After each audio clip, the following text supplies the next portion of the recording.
Hello and welcome to Castles and Legends. On this gloriously sunny day, we are going to be having a look around Barnard Castle. My first thoughts is how shocked I am at how huge this place is. Imagine it in its heyday. It must have been incredible. The history dates so far back. So we're going to get into that in just a moment whilst we go and take a look around. Barnard Castle is located in the town of the same name in County Durham, England. Positioned strategically on the banks of the River Tees, the origins of the castle can be traced back to the late 11th century. Although ruinous today, this once magnificent medieval fortress was held by numerous influential families throughout its history. Prior to its existence, the site of Barnard Castle formed part of the large estate known as Gainford, contained within the Anglo-Saxon kingdom of Northumbria. The estate was subsequently seized and broken up in the 10th century after a conflict that involved a Viking leader defeating the Anglo-Saxon tenant. By the 11th century, parts of the original estate were back in the hands of the Anglo-Saxon Earls of Northumbria. Well, that was until William the Conqueror came along and executed the last Earl, Wulfioth, in 1076.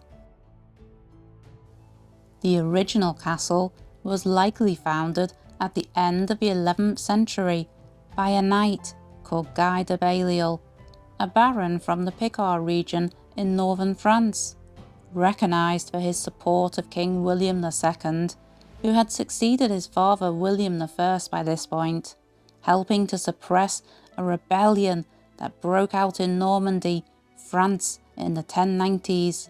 Guy was granted lands in northeastern England as a reward. Perched on the highest point of a strategic plateau, the castle would have been in the form of a ringwork, made up of a circular enclosure defined by a ditch and bank.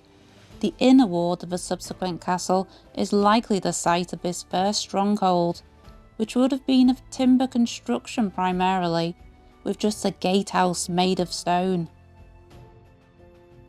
After Guy's death in around 1130, his nephew, Barnard I de Balliol, succeeded him and obtained the estates. Despite the existence of the earlier ringwork fortification, the name of the castle and town that was developed around the castle was established from Barnard's name. During this time, the Anarchy, a civil war that occurred in England and Normandy, broke out. The cause was due to a dispute for the crown after Henry I's death in 1135.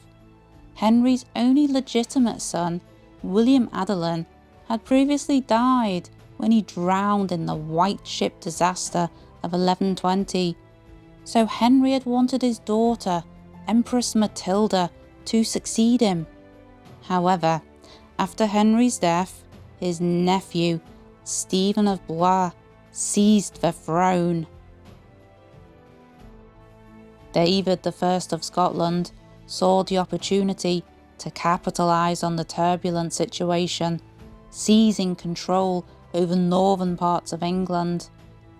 Bernard sided with King Stephen and helped defeat the Scots at the Battle of the Standard in 1138, but 3 years later, in 1141, at the Battle of Lincoln, where forces of King Stephen met forces loyal to Matilda, Stephen was defeated and Bernard, along with King Stephen and other key figures, were captured.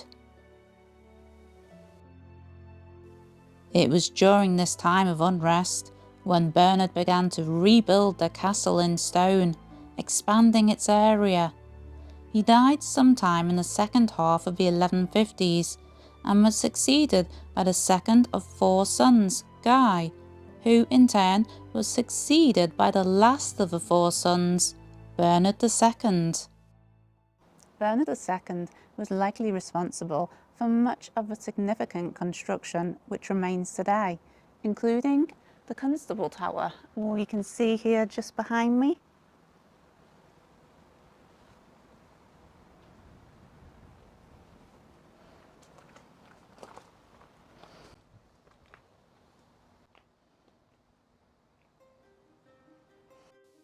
Bernard II didn't have any children, so his cousin Eustace was named as heir.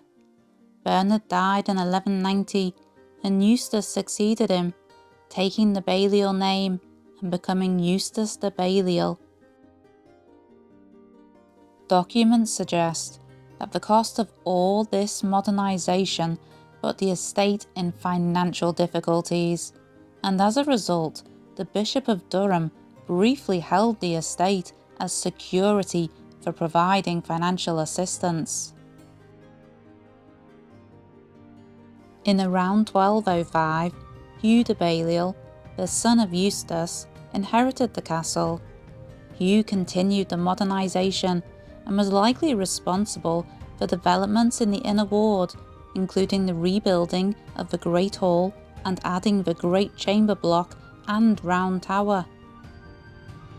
Hugh was an advocate of King John, and in early 1216, during the First Barons' War, the king stayed at Barnard Castle after his campaign against the rebellious barons in the north.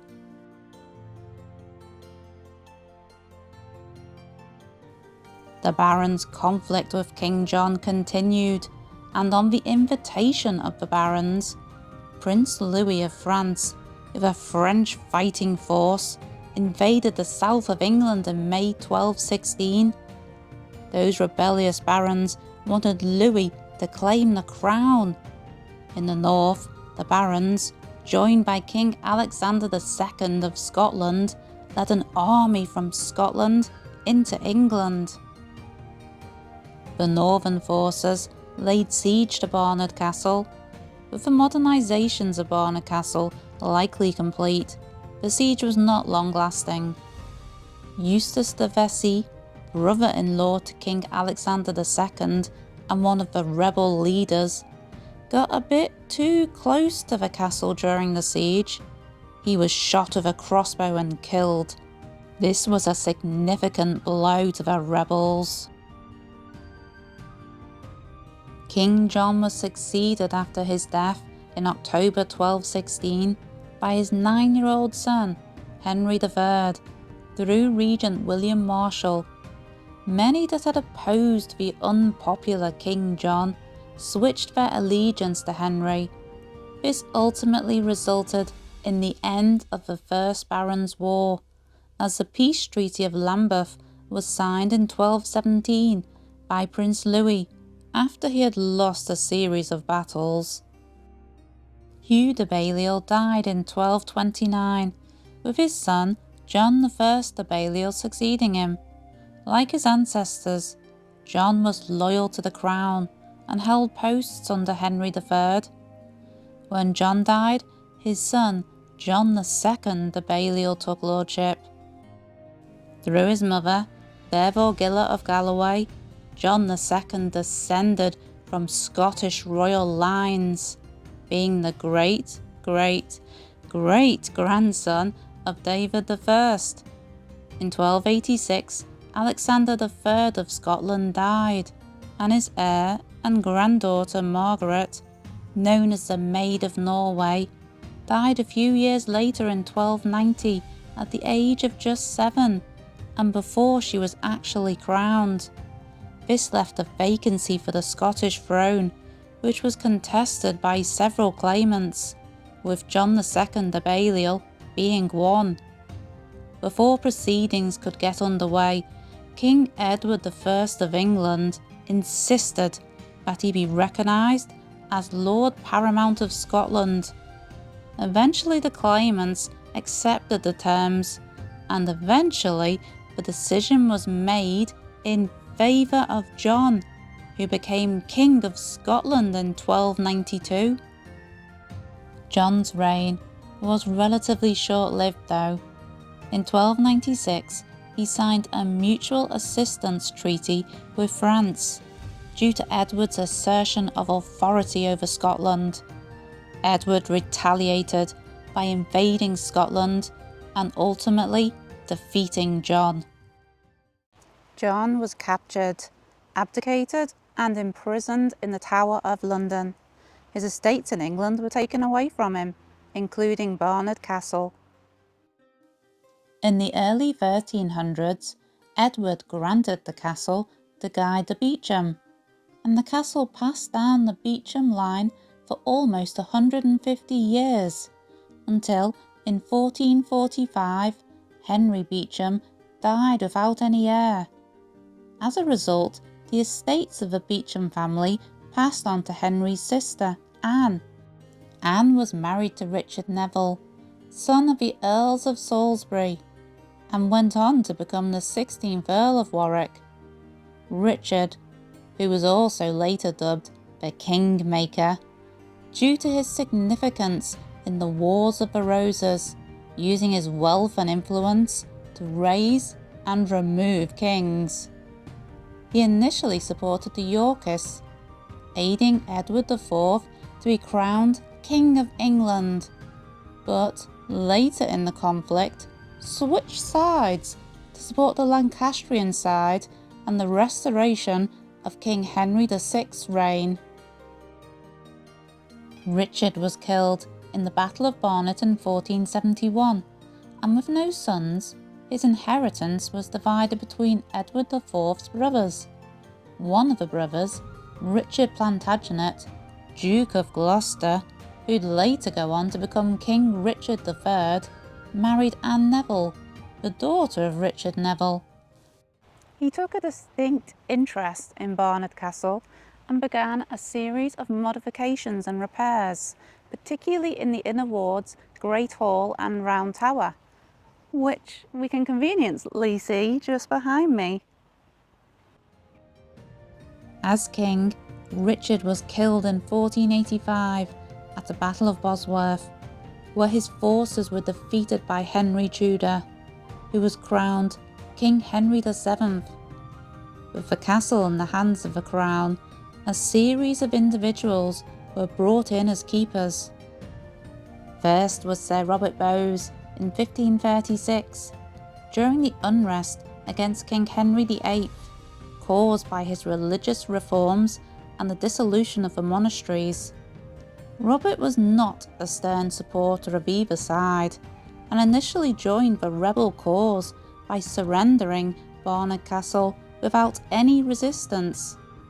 His allegiance changed though, as he reverted back to supporting the king, which restored royal control of the area.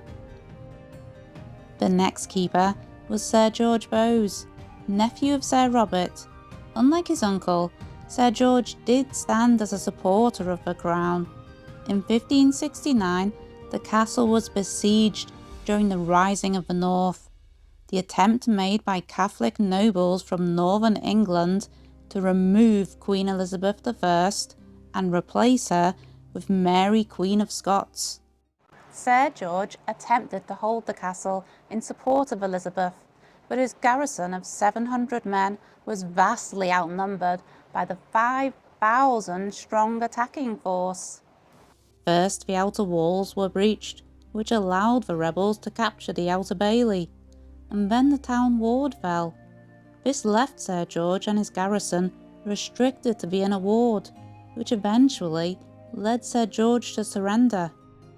The damage from the siege of 1569 was extensive, and some 30 years later it was reported that no repairs had been made, and in fact the walls had deteriorated further, with some collapsing. The castle stayed in the hands of the crown until 1603, when King James I granted it to Robert Carr, who would later become the Earl of Somerset. After Robert, the castle was handed over to Sir Henry Vane, and unfortunately, during his tenure, the decline continued. By the early half of the 18th century, the castle was described as in a ruinous state, so much so that it could no longer be used as a military stronghold, and never saw any use during any of the conflicts that followed. In 1952, the castle was placed under the care of the Ministry of Works, and then subsequently English Heritage, who continue to manage the site today. Wow, what a place. It is incredible, the history, the size of it. I really loved exploring, but it is so hot today. I think I deserve an ice cream now. So I hope you have enjoyed this video, learning about the history and having a look around with us. If you have, then please give the video a like, consider subscribing, and I hope to see you again very soon. Bye for now.